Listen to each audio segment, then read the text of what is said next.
by Joe Newby at Constitution.com. As we reported earlier Thursday, teen demagogue David Hogg has called on his supporters to boycott and pressure companies that advertise on Laura Ingraham's program in retaliation for her statement regarding news that he has been rejected by 4 colleges. Here is my response to young Mr. Hogg. David, I understand how you must feel after losing 17 of your classmates. As a 10-year veteran of the United States Marine Corps, I know what it's like to lose comrades and friends in a senseless act of bloody violence. We all deal with our losses in various ways. Some of us do so quietly, while others comfort themselves with prayer, confident that the day will come when we'll all be reunited. You, however, chose to become a public spectacle. Since the Parkland shooting, the country has watched as you and some of your fellow students chose to smear millions of law-abiding gun owners and NRA members, accusing them of having blood on their hands. We watched as you accused lawmakers of being child murderers.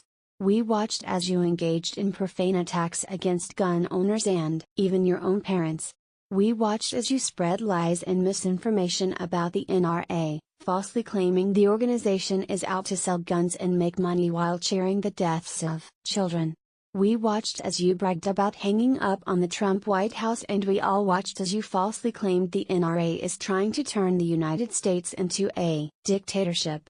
Now you're upset because Lauren Ingraham tweeted something about you being rejected from 4 colleges and are demanding her advertisers face boycott unless they drop her. Let's get something straight. You chose to become a public figure and you chose to use your First Amendment free speech right to express yourself and call for restrictions on a fundamental, constitutional right. And you chose to let the world know that you were rejected by those colleges. No one forced you to do that, you did it all by yourself. Now you're mad because someone dared to respond.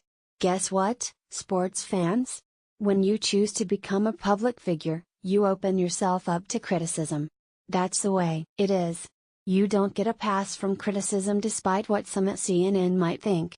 What makes it worse is this tweet, which has been pinned to the top of your Twitter feed for some time. This certainly doesn't line up with your own actions before and since this tweet.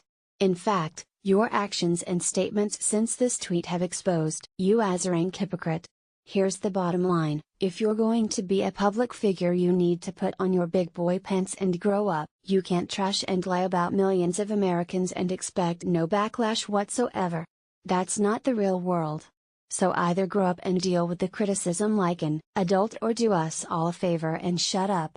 As written by Joe Newby for the Constitution, note, this writer's opinion and statement are his own and in no way represent those of Constitution.com.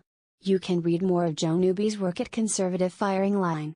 Joe Newby, a 10-year veteran of the U.S. Marine Corps, Joe ran for a city council position in Riverside, California, in 1991 and managed successful campaigns for the Idaho state legislature.